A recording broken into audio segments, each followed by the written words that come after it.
사도행전 강해로 다시 돌아왔습니다. 39번째 강해인데요. 기도하고 찬송하자입니다. 우리가 앞부분 사도행전 16장 그 앞부분 내용 기억하신 분도 계시고 처음 듣는 분도 계신데, 이 마을 사람들과 이 여종의 주인 한 영혼이 회복되고 치유되는 것에 대해서 관심이 없었습니다. 오히려 돈벌이가 중단된 것으로 인해서 분개하는 그런 모습을 볼 수가 있었습니다. 결국 그 일로 바울의 일행이 고발을 당하고 고문을 당한 뒤에 깊은 옥에 갇힙니다. 19절, 여종의 주인들은 자기 수익의 소망이 끊어진 것을 보고 바울과 실라를 붙잡아 장터로 관리들에게 끌어갔다가 23절, 많이 친 후에 옥에 가두고 간수에게 명하여 든든히 지키라 하니 그가 이러한 명령을 받아 그들을 깊은 옥에 가두고 그 발을 착고에 든든히 채웠다. 우리도 주의 일을 하면서 세상의 환영, 칭찬, 기대해서는 안 되죠. 그들이 알고 있는 세계와 우리가 걸어가는 세계, 우리가 알고 있는 세계 차원이 다릅니다.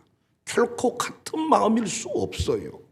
흉악한 귀신에 들린 사람을 고쳐주었는데 그것이 고발거리가 됐고 실제로 그 일 때문에 갇히게 되었다니까요. 로마 정부는 세 종류의 감옥을 운영했습니다. 첫 번째 감옥은 코모리어, 그래서 잡범, 일반 범죄자들을 가두는 곳입니다. 또 한 종류의 감옥이 있는데 인테리어, 좀 더 중한 범죄를 저지른 자들을 가두는 곳입니다. 마지막 종류의 감옥은 퓰리아놈, 그래서 하옥 또는 깊은 옥이라고 하는데 강력범들, 사형에 해당되는 죄를 지으면 이 곳에 갇힙니다.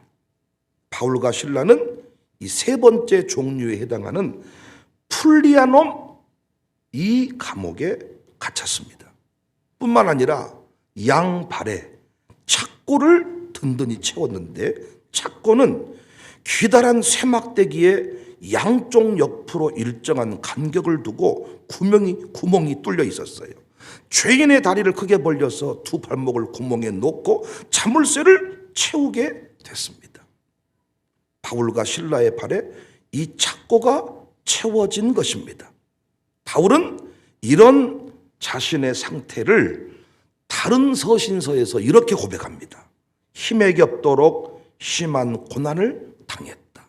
살 소망이 끊어졌다.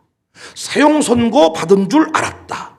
고린도후서 1장 8절, 형제들아 우리가 아시아에서 당한 환난을 너희가 모르기를 원하지 아니하노니 힘에 겹도록 심한 고난을 당하여 살 소망까지 끊어지고 우리는 우리 자신이 사형 선고를 받은 줄 알았으니. 오늘 본문에서는 한밤중에 라는 표현이 나옵니다. 영어로는 그냥 midnight, 한밤중 이렇게 표현했지만 상황적으로는 고난의 정점을 말하는 단어입니다. 힘에 겹도록 심한 고난, 살 소망이 끊어지고 사형 선고 받은 것과 같은 상황. 여러분은 이런 상황에 처해 보신 적이 있으십니까? 그때 여러분은 무엇을 하셨나요? 사형 선고 받은 것과 같은 상황에서 여러분은 무엇을 하셨기에 죽지 않고 지금 이 자리에 서 계십니까? 우리 교회 이우일 집사람 분이 계시는데 이분과 우연히 밥을 먹으면서 암 판정받았을 때의 그 심정을 전해드린 적이 있습니다. 우리 이우일 집사가 젊은데 암 판정받았어요. 암 판정을 딱 받고 나니까 너무 화가 나더라는 거예요. 슬픔이 몰아치는데 견딜 수가 없더라는 거예요. 그래서 몇 날 며칠을 그냥 울었대요. 그냥 울었대요. 누구도 만나지 않고 그냥 한없이 눈물만 흐르더라는 것입니다. 시간이 꽤 흘러 정신을 차려 기도하기 시작했고, 그때 서로 감동이 와서 헌신을 얘기했더니 우리 교회에 솔라티 2대가 있어요. 흰색 솔라티. 그때 5천만 원쯤 되는 그런 차였는데 우리 이울 집사가 그 차를 사게 됐습니다. 순종했고 지금은 간증의 주인공이 됐어요. 저희 노회에 박찬칠 장로란 분이 계십니다. 이 박 장로님의 아들이 명문대 로스쿨에 다녀요. 그런데 혼자 여행하는 것을 그렇게 좋아한대요. 수시로 오지에 여행을 떠나는 겁니다. 인터넷이 안 터지는 지역, 그곳도 여행을 간대요. 근데 그곳에 가면 한 3일 동안도 4일 동안도 연락이 닿지를 않는데요. 그때 이 박찬칠 장로님이 우리 모임 가운데 그 고백을 얘기해 주시는, 그 마음의 심경을 고백해 주시는, 아무 생각이 없고 식음을 전폐하게 된다. 여행 떠난 줄 아는데 사흘 동안 연락이 닿지를 않아. 어떤 기별도 없어. 너무 사랑하는 아들인데 식음을 전폐하게 된다. 그때 우리 박찬칠 장로님이 한 일이 뭐냐, 시편 121편을 읽었는데 나중에는 그냥 암송이 돼버리더래요. 암송이. 그 말씀 한번 같이 보실까요? 시편 121편 1절, 내가 산을 향하여 눈을 들리라. 나의 도움이 어디서 올까? 나의 도움은 천지를 지으신 여호와에게서로다. 여호와께서 너를 실족하지 아니하게 하시며 너를 지키시는 이가 졸지 아니하시리로다. 이스라엘을 지키시는 이는 졸지도 아니하시고 주무시지도 아니하시리로다. 여호와는 너를 지키시는 이시라. 여호와께서 내 오른쪽에서 내 그들이 되시나니 낮의 해가 너를 상하게 하지 아니하며 밤의 달도 너를 해치지 아니하리로다. 여호와께서 너를 지켜 모든 환난을 면하게 하시며 또 내 영혼을 지키시리로다. 여호와께서 너의 출입을 지금부터 영원까지 지키시리로다. 이 말씀을 계속 묵상하면서 기도했다. 이런 얘기 들어본 적이 있습니다. 결국 힘에 겹도록 심한 고난, 살 소망이 끊어진 것 같은 상황에서 신자의 진짜 모습을 확인할 수 있죠. 아들이 죽어버린 것 같은 상황에서 우리 박찬칠 장로님은 시편 121편을 암송했대요. 이울 집사님은 눈물만 흐르다가 정신 차리고 기도했고 헌신의 자리로 나아갔다고 합니다. 그렇다면 오늘 본문의 바울과 실라는 한밤중에 무엇을 했습니까? 미드나잇 고난의 정점에서 서럽게, 아니 예수님 믿었다고 오늘 또 가정예배 드렸다고 상 주는 일은 고사하고 귀신 들린 사람 고쳤다고 고발당하고 감옥에 갇혔는데 엄청 맞는 거예요. 엄청나게 얻어맞고 착고에 사형수들이 갇혀있는 그곳에 지금 처박혀 있는 겁니다. 이때 바울과 실라, 바울의 일행은 무엇을 했는가? 목숨 걸고 죽으려고 했는가? 탈옥을 감행했는가? 아니면 원망을 쏟아냈는가? 우리가 잘 아는 바대로 바울과 실라는 죄수들이 듣도록 기도하고 찬송을 했습니다. 이때 불렀던 찬송이 뭐냐? 실라의 달밤입니다. 바울과 실라가 노래를 불렀으니까 실라의 달밤입니다. 죄송해요. 저도 이제 아재가 되어가면서 이렇게 아재 개그를 좀 해봤습니다. 25절에 한밤중에 바울과 실라가 기도하고 하나님을 찬송하매 죄수들이 듣더라. 우리는 이 부분 설교 많이 들었고 저도 많이 했고 묵상도 많이 했습니다. 오늘 본문 우리가 다 읽진 않았지만 오늘 본문 가지고 설교하는 주제는 고난 가운데 기도하고 감사하자. 그러면 기적이 일어난다. 이런 내용이죠. 근데 문제는 힘에 겹도록 심한 고난을 만나고 살 소망이 끊어지면 병원에서 당신은 6개월밖에 못 삽니다. 사형 선고 받으면 기도와 찬송이 나오더냐 그 말입니다. 6개월밖에 못 삽니다. 당신은 말기 암입니다. 이렇게 했을 때 바로 할렐루야 기도가 나오더냐 그 말입니다. 기도하고 찬송하자, 감사하자, 그러면 옥문이 열린다, 암이 떠나간다. 문제는 암이라는 판정을 받았을 때 입이 다물어진다는 거예요. 박금숙 권사가 수술하고 나서 회복 중인데 그 사람이 저보고, 그 권사님이 저보고 하는 얘기가 뭐냐? 목사님, 내가 암 환자가 되어보니까 나의 박금숙의 실체를 보게 됐습니다. 암 때문에 처음에는 힘들었지만 나중에는 껍데기밖에 없는 나를 보면서 견딜 수가 없었습니다.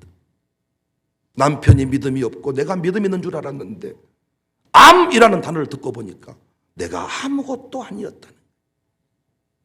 기도하면 된다는데 제가 지난주에도 기도합시다 얘기를 했는데 기도가 되냐고요. 아무 생각이 없다고 합니다. 원망이 쏟아진다고 합니다. 저도 그럴 것 같습니다. 저도 이렇게 열심히 목회한다고 하는데 극한 고난의 중심에 서게 되면 그냥 기도가 처음부터 감사가 터져 나올 것 같지는 않습니다. 아직 제 수준을 보았을 때. 그런데 우리는 그동안 너무 이 본문을 쉽게 설교하고 결론을 내렸어요. 바울과 실라처럼 기도해라. 감사해라. 그럼 옥문이 열린다. 감옥 면회 가가지고 기도하고 찬송하세요. 옥문이 열릴 것입니다. 죽여버리고 싶잖아요. 아니 그것이 기도가 감사가 그렇게 되면 뭐가 문제. 근데 저도 그렇게 설교를 쉽게 했다니까요. 박금숙한테 기도하세요. 감사의 권사가 과연 제 아내가 그렇게 암에 걸렸을 때도 제 두 아들이 그렇게 극한 어려움에 처했을 때도 그렇게 쉽게 설교할 수 있을까? 틀린 말은 아니지만은 이런 상황을 지나본 사람은 본문을 그렇게 쉽게 설교할 수 없습니다. 저 역시 이 부분에서 한참 동안 다시 사도행전 강해를 쭉 이어가는 중에 이 본문 잘하는 본문인데 한참 동안 멈추어 섰습니다. 젊었을 때 그냥 설교했던 본문입니다. 대부분의 영어 성경을 보면 기도하고 찬송한 것이 동시에 이루어진 것으로 해석이 됩니다. Paul and Silas were praying and singing. praying과 singing이 동시에 이루어진 것으로 영어 성경에 번역이 되고 있습니다. 그런데 우리가 해보면 극한 고난 가운데 살 소망이 끊어진 때 기도도 나오고 찬송도 나오는 일이 없습니다. 제가 목회 지금까지 하면서 암 판정받고 기도도 하면서 찬송도 감사도 하는 사람, 바로 하는 사람 못 봤습니다. 여러분은 보셨습니까?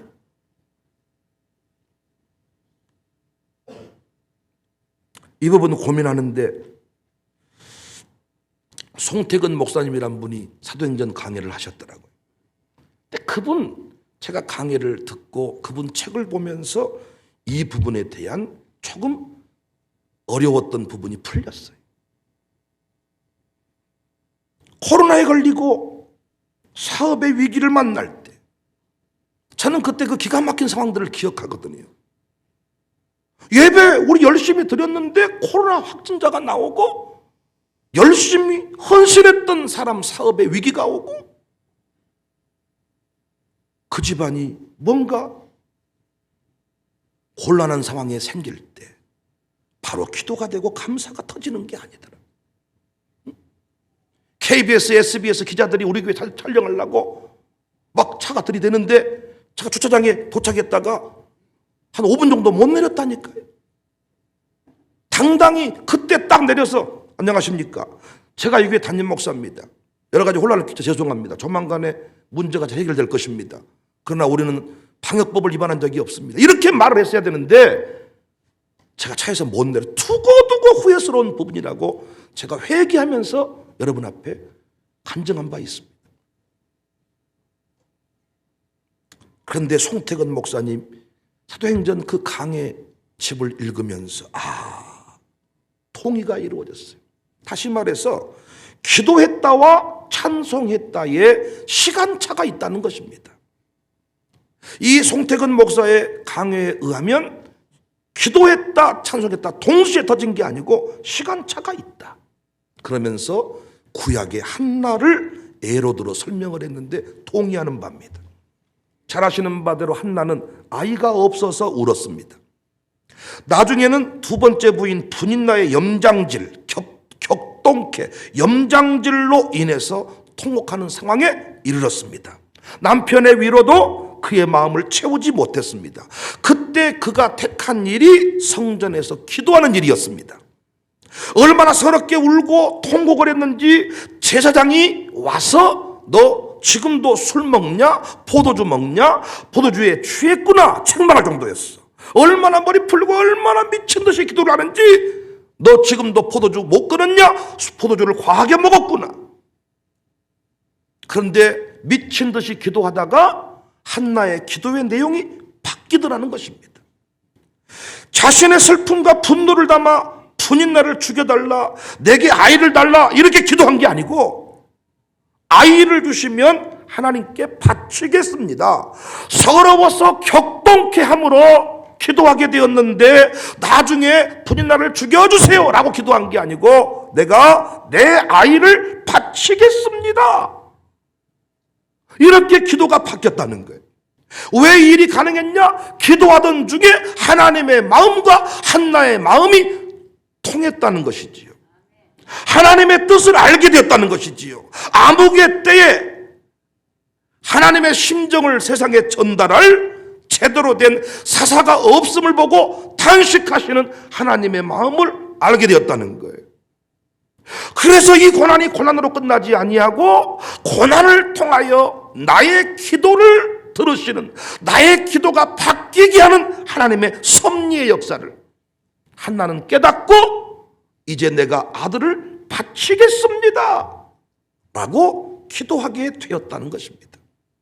다시 본문으로 돌아오면 바울과 실라도 처음부터 감사 찬송하지 못했을 거예요. 제 말 믿어주세요. 우리랑 똑같은 사람이야. 여러분 이런 설교하면 그런 적이 없습니다. 나는 바로 감사가 나옵니다. 이런 표정이어서 제가 재미가 하나도 없지만은 제가 여러분하고 목회를 지금 몇 년째 하고 있습니까? 여러분 나보다 성질 더 더러워. 쌍욕을 퍼붓고 여러분 여러 가지 실망스러운 부분이 있습니다. 바울과 실라도 처음부터 감사 찬송하지 못했을 것이고 기도하려고 애썼을 것입니다. 기도해야 된다. 광장에 끌려갈 때도 매를 맞을 때도 한두 대 맞을 때까지는 괜찮았는데 매의 강도가 세질수록 죽음의 위협을 느낄 만큼 아플 때 그래도 기도하려고 하나님 이때에도 나는 목사이기를 원합니다. 하나님 내가 코로나 걸렸지만은 이 상황에도 내가 영광스럽게 목사답게 죽기를 원합니다. 이런 기도가 어떻게든 나오지 않았겠습니까? 아마 서러워서 울며 기도했을 수도 있습니다. 기쁨으로 감사하며 이게 아니고 서러웠어 울면서 어찌 내가 그래서 서러워서 울고 술 취한 사람처럼 막 횡설수설했을지도 모릅니다. 그 감옥 그 벽에다가 이러면서 기도했을지도 모릅니다. 급기야 나중에는 혼자 울다가 웃었을지도 모릅니다.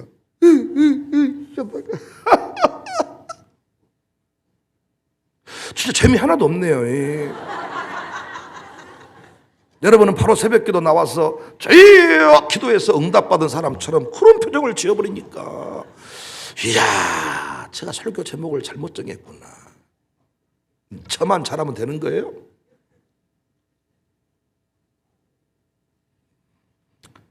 역시 그렇게 기도하다가 너무 피곤해서 졸았을 수도 있어.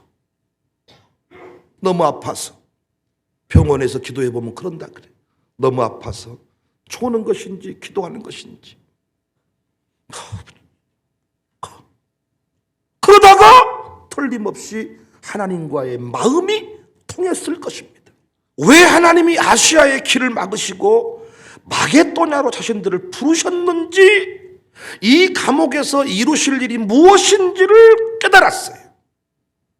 이 일의 결정적인 증거를 제가 보여드릴 수 있는데, 옥문이 열렸을 때 바울과 실라는 도망가지 않습니다. 간수장을 구원합니다. 그러니까 그 감옥에서 왜 이렇게 깊은 감옥에 처박혔는지를 바울과 실라가 깨닫게 된 것이지요. 뭐 하다가? 기도하다가. 처음에는 아니 1, 2, 3단계 감옥이 있는데 굳이 2단계쯤 괜찮겠다, 1단계쯤 가야 되는 거 아닌가. 근데 3단계 감옥에 사형수 취급받으니까 이쯤 들어가서 옥문이 열려야 간수장이 굴복을 당하는 거 아닙니까? 그래서 옥문이 열렸을 때 이 바울과 실라는 도망가지 않는다고요. 하나님의 구원 계획을 깨달은 것이죠.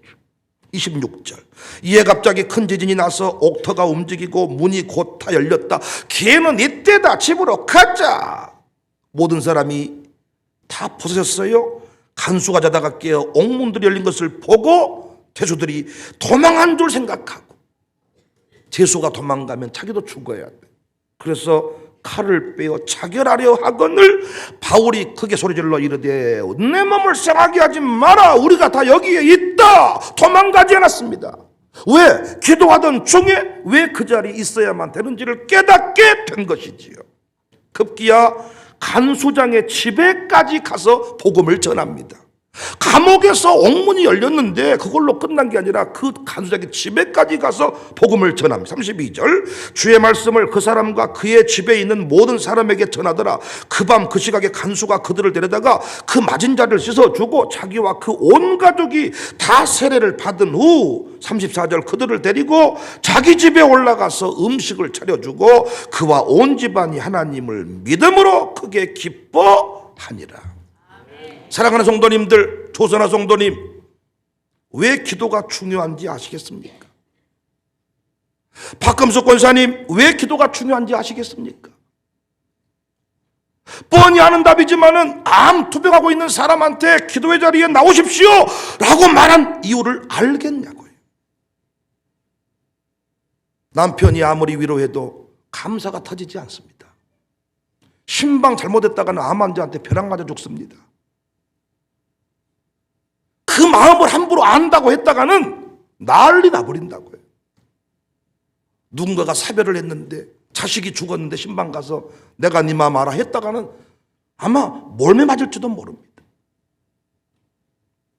언제 감사가 터지고 언제 찬송이 터지냐? 하나님의 뜻을 깨달아야 돼요.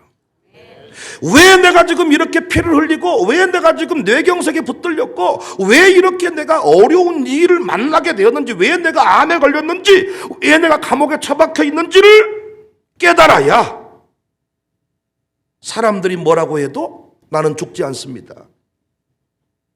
나는 이곳에서 할 일이 있습니다. 옥문 열렸다고 걸음 하나 살려라 도망가지 않는 거예요. 기도를 통하여 온전한 찬송이 가능해집니다. 조금 다른 이야기일 수 있지만 그래서 찬양 맡은 자들, 파워워십 팀, 새벽 기도 빠지면 안 돼. 찬양 인도하시는 분 기도가 약해지면 안 돼. 영혼을 울리는 기쁨의 찬송을 하려면 모든 것이 해석이 돼야 돼. 해석이. 사랑하는 성도님들, 한밤중에 기도하셔야 됩니다. 한밤중에 인생의 고난의 정점에서 아무것도 할 수 없는 그 상황에서 우리가 해야 할 일은 기도입니다. 처음부터 기도가 전능하신 하나님 아버지 감사합니다 이렇게 아니어도 돼. 울부짖는 기도, 벽을 머리빵으로 박으면서 탄식하는 기도, 무엇이어도 좋아요. 무엇이어도 하나님 앞으로 나아가는 것이 중요합니다. 거기에 나아가서 크고 비밀한 일을 깨달아야 돼요. 왜 애굽 땅이 젖과 꿀이 흐르는 땅이 아니고 가나안이 왜 젖과 꿀이 흐르는 땅인지. 원래 4대 문명의 발산지가 애굽이거든요. 근데 하나님은 가나안 땅이 비가 내려야만 농사 지을 수 있는 그 땅인데 그 땅이 젖과 꿀이 흐르는 땅이 돼. 인간의 이성을 넘어서는 이야기잖아요. 이때 우리는 기도를 통하여 하나님의 섭리를 깨닫습니다. 하나님의 통치가 있는 땅이 젖과 꿀이 흐르는 땅이구나. 아무리 아파트가 좋아도 아무리 좋은 차를 타고 다녀도 하나님의 통치가 없으면 우울증 죽음만 생각하지만 우리는 리어커를 타고 자전차를 타고 다녀도 하나님이 함께 하시면 그곳은 천국이 되는 것입니다. 29절 간수가 등불을 달라고 하며 뛰어들어가 무서워 떨며 바울과 실라 앞에 엎드리고 그들을 데리고 나가 이르되 선생들이여 내가 어떻게 하여야 구원을 받겠습니까?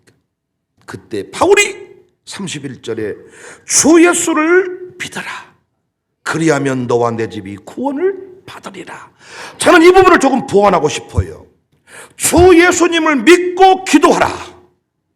그리하면 너와 내 집에서 찬송이 터질 것이다. 한밤중에 기도하십시오. 그러면 여러분 집안에 찬송이 터질 것입니다. 사형선고 받을 때 기도하십시오. 그러면 그 상황에서도 찬송할 수 있을 것입니다. 여기서 사람들이 굴복을 당하는 거예요. 엄마 권사님이 기도에 빠지면 안 돼. 그래야 극한 고난 중에서의 의미를 깨닫고 감사할 수 있어. 엄마는 이 상황에도 감사가 나와요? 예배만 안 갔으면 우리 사업이 이렇게 무너지겠어? 아버지는 이 상황에도 좀 감사가 나와요? 예수 믿어서 좋아진 것이 뭐요? 하지만 거기에서 그들은 신비를 깨닫습니다. 탄식하는 상황에 어찌 감사할 수 있을까? 저는 고난의 정점에 서 있는 성도들을 향해 기도합니다. 하나님의 뜻이 깨달아져요. 너는 죽지 않는다. 너의 계획이 있다. 이런 뜻. 그 제가 전달해 준 그 얘기는 예배당에 나오는 데까지만 도움이 됩니다. 그러나 나중에 계속해서 이 일이 지속이 되려면 네가 기도해서 네가 응답을 받아야 돼. 남편 때려잡지 말고. 몸이 아프면요, 남자분들 애기가 돼요. 입이 깔깔하네. 입이 안 되네. 어쩌네. 깍두기가 왜 있다인가. 왜 부인들이 나중에는 왜 애기를 키우지 못 키우겠네. 애는 시래벌기도 하지만은 저 어른은 어찌했을까. 짜증 내면 나중에 여러분 곁에 아무도 없을 겁니다. 그나마 남편이 있고 아내가 있음에 감사하십시오. 짜증으로 일관한 당신 곁에 누가 남아있겠습니까? 간병인도 없어 요즘에. 여러분이 그 자리에서 뭐 해야 돼요? 한밤중에 기도해야 돼요. 기도하면 너를 이 감옥에 처박은 것은 간수를 구원하고자 합니다. 네가 코로나에 걸린 것은, 네 교회에 코로나가 온 것은 이런 일을 행하기 위함이다. 깨달아진 거예요. 왜 네 부모가, 왜 네 장인 장모가 코로나에 걸린 줄 아느냐? 아니 왜 목사 가족이 코로나에 걸려? 왜 우리 교회 그렇게 예배 열심히 했던 사람들이 코로나에 걸려? 왜 박금숙이가 암에 걸려? 그런데 하나님의 뜻이 깨달아져. 박금숙 권사만 해도 두 아들이 우리 교회 집사입니다. 노영은, 노영창. 그런데 모태신앙, 어렸을 때부터 신앙생활을 해서 하나님을 알기는 알지만 인격적으로 하나님을 경험한 스토리가 없어. 그래서 이번에 기도하니까 감동을 주시더라고요. 이번 기회를 통하여 두 아들이 하나님을 만난다. 하나님을 체험한다. 그래서 당신 두 아들의 기도 부탁을 해라. 제가 공개적으로 설교했습니다. 다른 집 아이들도 헌금 드리면서 기도하는데 어찌 그 집 아들들은 헌금 안 드리며 헌금도 안 드리고 기도도 안 하냐. 나 그 집 며느리 독하다 그랬어요. 그 집 큰 며느리가 장로님 딸인데 이야, 난 그렇게 독한 줄 몰랐어. 둘째 며느리 샬롬 스쿨 교사인데 독한 줄 몰랐어. 그렇게 설교했더니 깨닫고 문자 보냈더라고, 둘째 아들이. 목사님 회개합니다. 알고 오셨지만 돈이 아까웠습니다. 엄마를 사랑한다고 하지만은 암이라는데, 암이 뭐 갑상선 암이니까 죽겠는가 이랬나 봐. 엄마는 지금 죽을 것 같아서 사경을 헤매고 있는데 정작 아들들은 기도가 안 되는 거지. 또 이번에 깨달은 게 뭔 줄 아세요? 기도해 보니까 지금까지 노병환이 믿음이 없고 박금숙이 믿음이 좋은 줄 알았어. 박금숙의 믿음으로 남편이 장로되었나 많은 사람이 생각했어. 이번에 제가 기도받은 응답은 뭐냐? 그게 아니다. 돌아보니 노병환은 어떤 풍파를 만나도 요동치지 않았어. 끝까지 하나님을 믿고 하나님이 나와 함께 하십니다. 그런데 박금숙 어려움 앞에 자기 고백했던 대로 춤을 춰버리는 거예요. 이야, 노병환이 우리에게 장로로 빗택된 것은 부인의 믿음 때문에 사람들이 동정표를 준 게 아니라 하나님이 노병환의 믿음을 크다 인정하셨구나. 이 고난 중에 저는 기도하면서 많은 걸 깨닫습니다. 물론 제 가족이 또 어려운 일을 만나면 이런 해석이 잘 안 나올 겁니다. 그래서 통역자가 필요한 거죠. 야복강에서 야곱이 부르짖습니다. 하나님 앞에 응답을 받습니다. 그 응답을 받아야 형님 앞으로 나갈 수가 있는 거예요. 아무리 주변 사람이 위로해줘도 위로가 안 돼요. 여러분, 병원에 문병 왔다가 상처받은 경우가 많지요. 간병하러 간다가 와가지고 환자는 밥도 못 먹는데 옆에 있는 사람만 아니 먹어야 될 거 아니요, 간병하려면. 근데 먹은다고 성질내. 그러면 네 혼자 있어라 그러면 아니 먹어도 성질내고 안 먹어도 성질내고 아주 짜증을 내면서 이거. 물론 저도 감기만 와도 짜증을 냅니다. 그렇지만 극한 고통에 이르렀다면 당신이 응답을 받아야 돼. 한밤중에 할 일이 뭐예요? 부르짖는 거예요. 처음부터 온전한 모습이 아니라니까요. 짜증내는 모습, 원망의 모습, 성질 내면서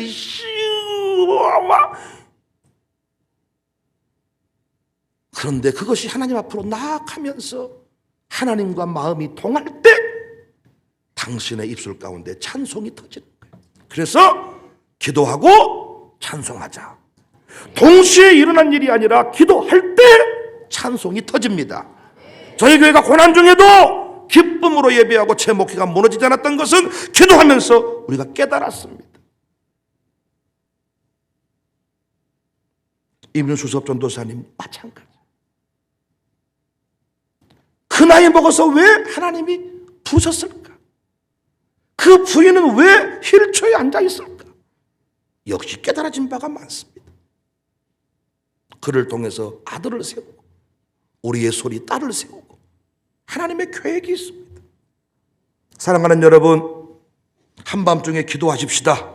새벽에 기도합시다. 가정재단에서 기도합시다. 새벽에 못 나오겠거든 아파트 거실에서라도 기도하세요. 새벽에 못 나오겠거든 목요일 오전에 마룻바닥 기도회라도 나오세요. 부흥회 때라도 기도하세요. 차를 몰고 가면서라도 기도하세요. 성질을 내면서라도 기도하세요. 다윗도 성질 내며 기도했습니다. 누군가 이런 얘기하면 어찌 신학적으로 틀렸다고 말하지만 그렇지 않습니다. 하나님 아버지는 넓은 가슴이어서 아들의 투정, 고난 가운데 터져나오는 욕 하나님은 받아주십니다. 우리가 하나님 앞에 털어놓지 누구에게 털어놓습니까? 욕 3번만 하면 남편도 도망가버려. 욕 3번만 하면 부인도 도망가버려. 목사도 신방 못 가. 하나님 앞에 부르짖어 기도해서 여러분의 인생 가운데 찬송이 터지는 앞에 선 권사님들이 멋진 것은 그들은 그 고난을 지나서 부르는 노래이기 때문에 트로트 가사 하나하나가 자기의 삶이잖아요. 그러니까 어른들이 트로트 부르면 미치는 거야. 근데 찬송 가사 하나하나가 나의 고백이 돼야 돼. 마음속에 근심 있는 사람 주 예수 앞에 다 아뢰어라. 슬픈 마음이 있을 때라도 주님께 아뢰어라. 그 고백 하나하나가 청년들은 못 모르고 부를 때가 많아. 그러나 권사님들은 삶의 스토리. 기도하라. 주 예수를 믿고 기도해라. 그러면 너희 집안에 너의 인생에 찬송이 터질 것이다. 할렐루야. 기도하고 찬송할 수 있기를 주님의 이름으로 축복합니다.